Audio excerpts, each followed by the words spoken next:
Olá, pessoal. Vamos continuar a leitura do livro Deus e o Dinheiro, o papel das finanças na vida do cristão, do nosso irmão Brian, publicada pela editora Vida Cristã. Vamos ver se a gente consegue concluir esse livro hoje. Vamos falar hoje sobre o exemplo financeiro da igreja primitiva. E diz assim: a ideia da restauração indica que olhamos para a Igreja do Novo Testamento e seguimos o exemplo revelado. Restauração não aceita a tradição humana ou o desenvolvimento histórico de doutrinas e práticas. Restauração ordena que haja atenção total à revelação de Deus, entendendo que essa revelação fornece o plano perfeito para a igreja. Portanto, o método correto é conferir a doutrina e a prática da igreja primitiva e imitá-las. Assim, a igreja dos tempos modernos será como a igreja do início. A doutrina prática do batismo é um exemplo fácil para entender. Existe no mundo religioso moderno grande confusão sobre o que é batismo, qual o seu modo correto e se é essencial para a salvação. Essa confusão moderna se esclarece à luz da clareza neotestamentária. Batismo é imersão em água de crentes arrependidos que recebem perdão de pecados e o dom do Espírito Santo, e são acrescentados à igreja. As dúvidas somem porque o ensino e exemplo no Novo Testamento são unânimes. O mesmo processo funciona também com a oferta e o bom uso de bens materiais. O ensino do Novo Testamento e o exemplo da igreja primitiva esclarecerão as confusões de doutrinas humanas e levarão à restauração da oferta como Deus quer. Dessa forma, a igreja da atualidade oferecerá como a igreja do primeiro século. Subtítulo: O exemplo da igreja primitiva. A primeira igreja ofertava com generosidade. Sendo judia ou de ordem pagã, o Senhor Jesus, ou de ordem pagã. O Senhor Jesus transforma todos, fazendo-os seus imitadores. Como ele deu tudo, sua igreja também não conheceu limites no ato de dar. Nos primeiros tempos, depois do início da igreja, no dia de Pentecostes, a presença de muitos convertidos longe de suas casas, entre parênteses, porque era do mundo inteiro, e sem recursos suficientes para uma estada prolongada em Jerusalém, motivou aqueles com dinheiro ou propriedades locais a compartilhar o que tinham. O livro de Atos informa, abre aspas, todos os que creram estavam juntos e tinham tudo em comum. Vendiam as suas propriedades e bens, distribuindo o produto entre todos, à medida que alguém tinha necessidade. Fecha aspas. Atos 2, 44 e 45. A nova comunidade não hesitou em dar o que tinha. Sua fé comum em Jesus fez deles uma só família no Senhor. Tudo o que possuía era para o reino de Deus. A magnanimidade continuou a se basear no amor e exemplo de Jesus. Mesmo a perseguição por parte das autoridades não esfriou o amor prático, visto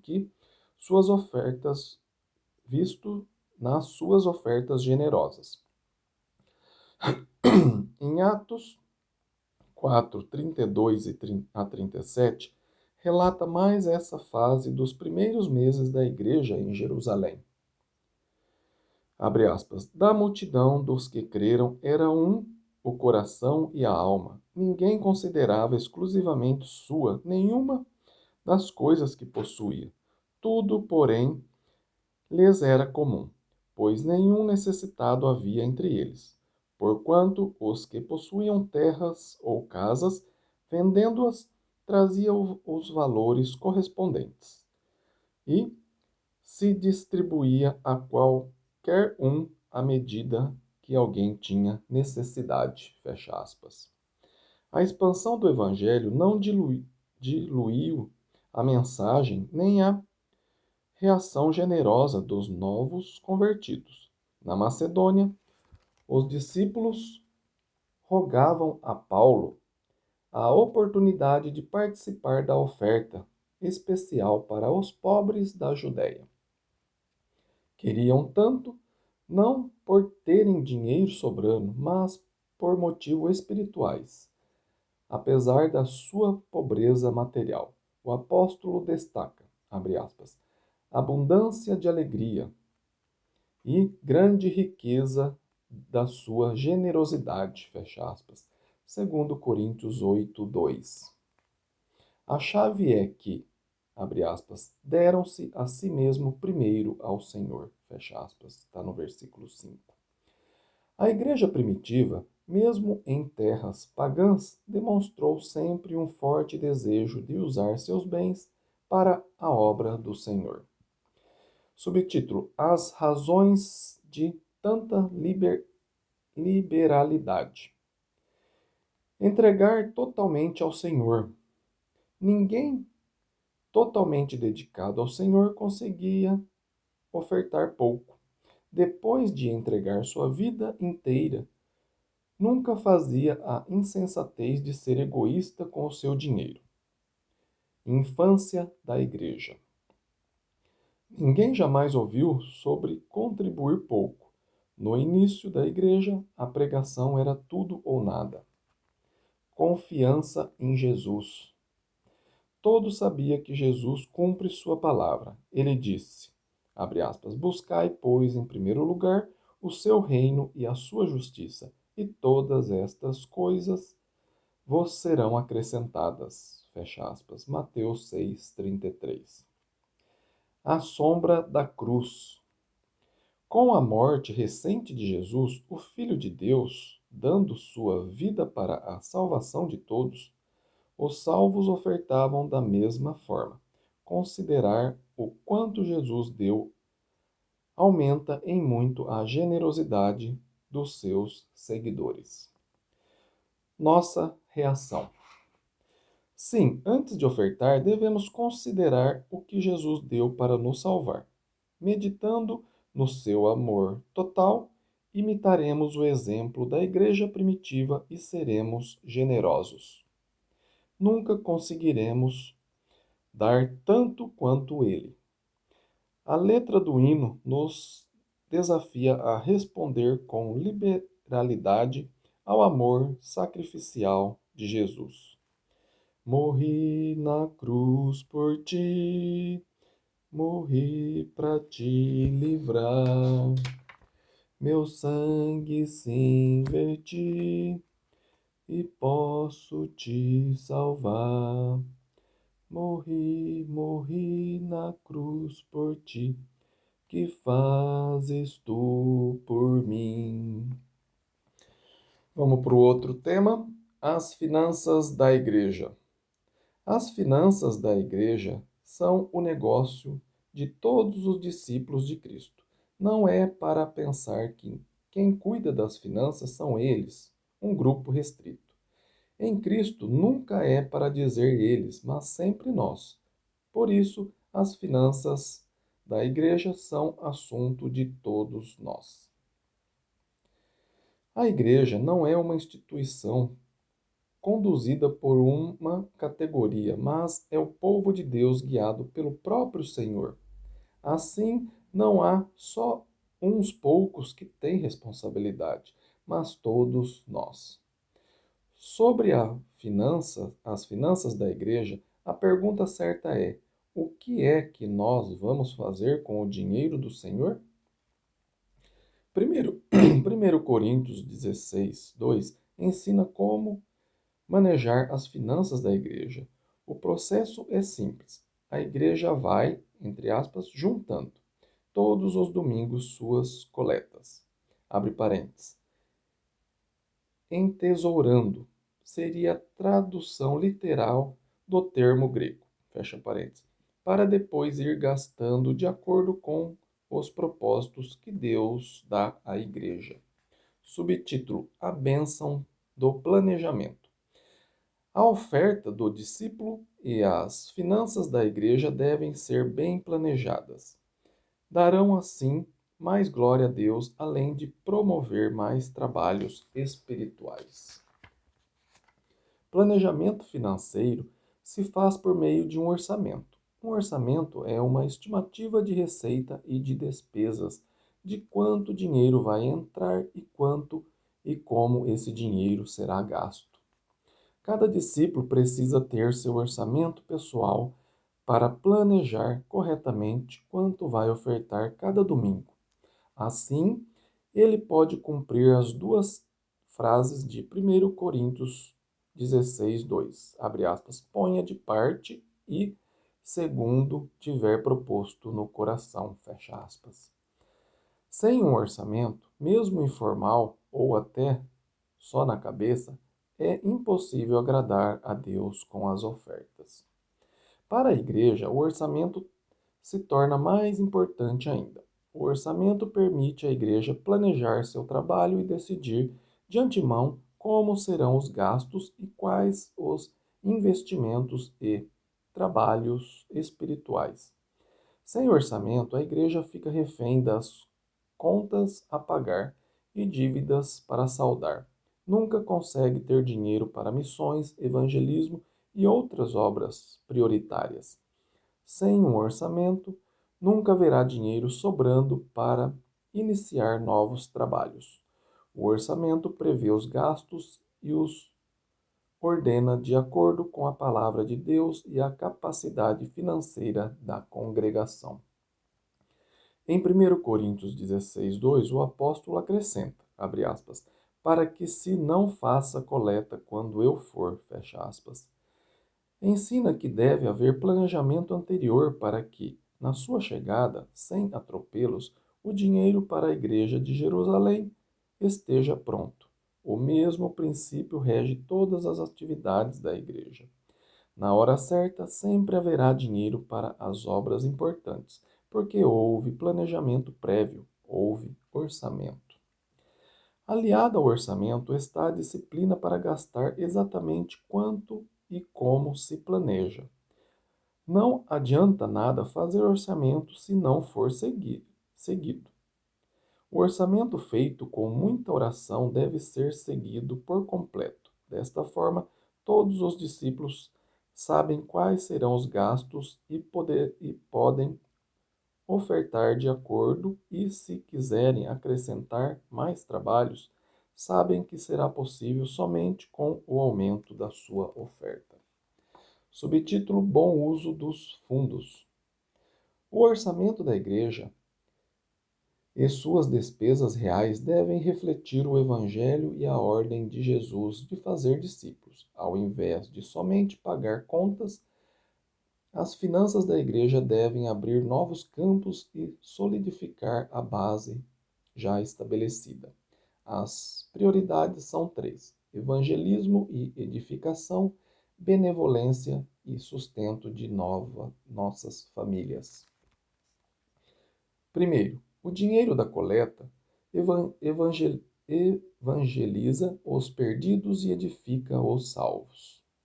Cumpre a grande comissão de fazer discípulos, batizando-os e acompanhá-los até a maturidade espiritual.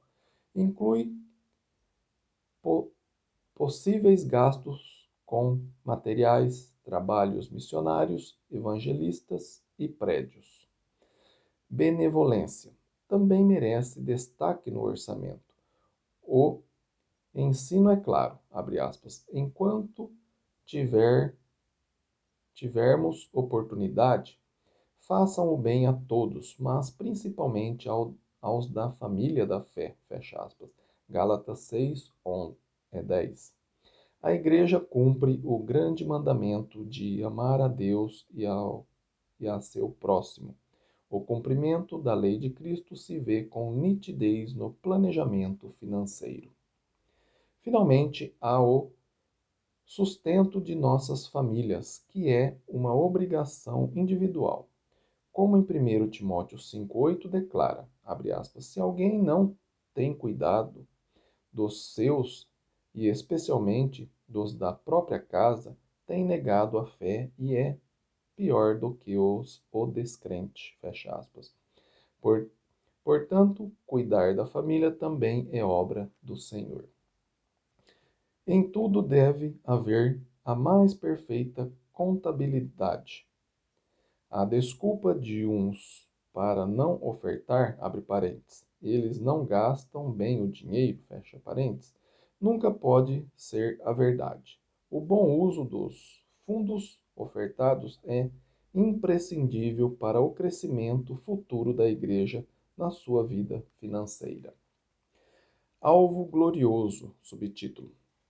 Com planejamento adequado e zelo na administração financeira, a igreja crescerá mais e mais em generosidade e amor. O alvo descrito por Paulo nos enche de vontade para participar e ver aumentar a glória dada a Deus. 2 Coríntios 9, 12 a 15.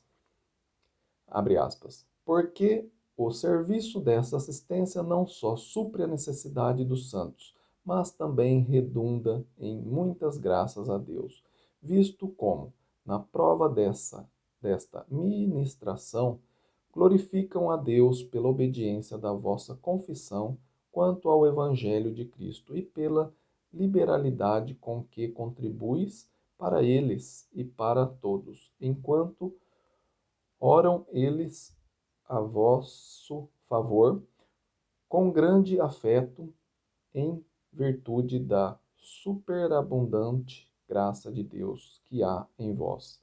Graças a Deus pelo seu dom inefável. Vamos para o próximo, vamos ver se nós termina hoje. Deixa eu ver, tem mais 3 folhas.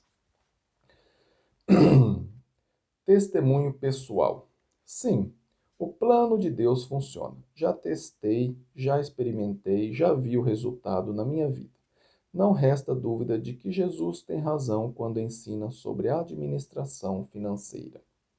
O que falta é você confiar e colocar o plano em ação na sua vida, na vida de sua família e no trabalho da igreja local. Em minha vida, tenho visto a verdade do Senhor comprovada. Em termos pessoais, sei que Deus é Deus e a Bíblia é sua palavra porque seus ensinos dão exatamente o resultado prometido. Que a Bíblia é a palavra de Deus e que Deus fala a verdade não precisa da minha confirmação. Contudo, é muito bom quando vejo, em minha vida, que o plano divino dá certo. Quando confio e obedeço, sem desvios, sem acréscimos, observo com grande satisfação que Deus tem razão e que seus caminhos são os únicos verdadeiros. Tenho visto a mão de Deus em muitas áreas, mas na minha vida pessoal tenho testemunhado seu poder e verdade, especialmente nas partes da família e finanças. Eu que não sabia muita coisa sobre casamento e nada sobre criar filhos, consegui seguir a Bíblia, ter um bom casamento e criar um casal de filhos, entre aspas, na disciplina e admoestação do Senhor. Também, fecha aspas, também eu, que nunca tinha qualquer garantia de salário ou outros benefícios por acreditar nas promessas do Senhor e obedecer à orientação bíblica, vejo como Deus supriu todas as nossas necessidades para que eu pudesse me dedicar totalmente ao trabalho espiritual. Falando dessa forma, parece fácil, porém o caminho de Deus sempre contraria o bom senso humano. A vontade de Deus dá a impressão de ser contra o bom senso. De fato, é o contrassenso sensato. O segredo da fidelidade e bênçãos reside em cumprir as ordens divinas, concordando ou não. Mais tarde, a sabedoria de Deus sempre fica visível. Aprendi a viver de acordo com Mateus 6,33. Jesus promete e Deus cumpre a promessa. Quem busca o reino de Deus antes de se preocupar com sustento, conforto e segurança, receberá tudo o que precisa para uma vida material digna. Jesus sabe o que é melhor para nós e também sabe o que nos afasta do caminho certo. Ele exige que usemos nosso dinheiro e bens para cumprir nosso serviço espiritual. É o melhor investimento que podemos fazer e o único sem risco de perder valor. Em tudo, Jesus sabe que onde está nosso tesouro, aí está nosso coração. Vejo este princípio na minha vida. O que realmente vale não são bens de ostentação, mas o que é preciso para sustentar a família e dar recursos para a obra espiritual. A família não precisa de supérfluos. A mesa não precisa de alimentos caros. As roupas e os sapatos não precisam ser de marcas famosas. O que é preciso é colocar o reino de Deus em primeiro lugar em termos financeiros. O que quer dizer colocar o reino primeiro? Entre outras coisas, significa que, antes de mais nada, separe-se o dinheiro da oferta dominical.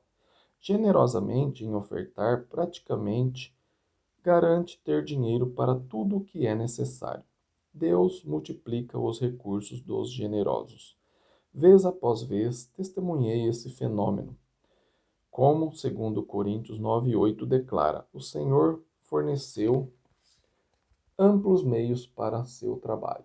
Ninguém pode dar mais do que Deus dá. E assim aprendi a nunca ter medo de ofertar liberalmente. Nunca faltou o necessário em casa por termos contribuído muito no domingo. Lembro-me de quando meus filhos tinham 13 e 11 anos. Eu estava dando uma série de lições sobre administração financeira às quartas-feiras na igreja na Avenida 9 de Julho, em São Paulo. Numa dessas quartas-feiras, na volta para casa, meus filhos perguntaram, abre aspas, pai, quanto é que estamos dando aos domingos? Fecha aspas. Disse a eles a quantia e qual era a porcentagem da nossa renda. Na base do que estavam aprendendo das minhas lições, falaram sem hesitação, abre aspas, precisamos aumentar a nossa oferta, fecha aspas. Perguntei a eles quanto que achariam bom ofertar. Eles me deram uma porcentagem. Eu disse que seria excelente, mas teríamos de tirar esse dinheiro de um lugar ou outro, e por isso todos teríamos menos para gastar. Eles concordaram em reduzir seus gastos e naquela noite decidimos aumentar a oferta em 50%. Isso abriu a porta para Deus nos abençoar mais e ensinou aos filhos e ao seu pai uma lição para a vida inteira. Este episódio mostra outro resultado de boa administração financeira: a educação dos filhos. Os filhos observam e aprendem quando os pais planejam e executam o planejamento e explicam os motivos. Por exemplo, desde a idade do pré-primário, eu dava uma mesada aos meus filhos. Era de pouco valor em dinheiro, mas de grande valor para aprenderem como manejar o dinheiro. Eles podiam usar como quisessem, mas tinha de separar uma parte para ofertar todos os domingos. Assim eles aprendiam desde pequenos a colocar Deus em primeiro lugar, de uma maneira prática e compreensível. Às vezes eu quase chorava de emoção vendo até metade da mesada entrando no cestinho da coleta e pensando que, com tais filhos, Deus podia fazer muito. É aconselhável que os pais incluam os filhos no planejamento do orçamento familiar. Os filhos precisam entender a luta que os pais enfrentam e, assim, dar mais valor ao que têm, ao invés de sempre reclamar sobre o que não têm. Eles notarão a prioridade dada ao reino de Deus, com a oferta dominical sendo um dos itens maiores.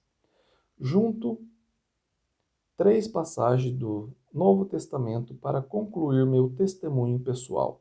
Tenho aprendido na prática a verdade da Escritura e visto o resultado em minha vida. Gálatas 6, 7, abre aspas. Aquilo que o homem semear, isto também ceifará. Porque o que semeia para a sua própria carne, da carne colherá corrupção. Mas o que semeia para o Espírito, do Espírito colherá a vida eterna. Fecha aspas. Segundo Coríntios 9, 6. Abre aspas. Aquele que semeia pouco, pouco também ceifará. E o que semeia com fartura, com abundância também ceifará. Fecha aspas. Filipenses 4:19, abre aspas. E o meu Deus, segundo a sua riqueza em glória, há de suprir em Cristo Jesus cada um de vossas necessidades. Fecha aspas. Terminamos mais um livro, graças a Deus. Se você gostou de ler esse livro comigo, compartilhe esses vídeos com mais pessoas para que elas possam entender o propósito de Deus na finança, tá bem? E vou estar escolhendo um outro livro para a gente estar lendo junto. Espero que você acompanhe comigo aqui, tá bem? Para que nós possamos crescer cada vez mais espiritualmente também, tá bem? Compartilhe esse vídeo, deixe um like nesse vídeo e se inscreva no canal se você não é inscrito para receber as notificações aí do próximo livro, tá bem? Fiquem com Deus e até o próximo vídeo. Amém?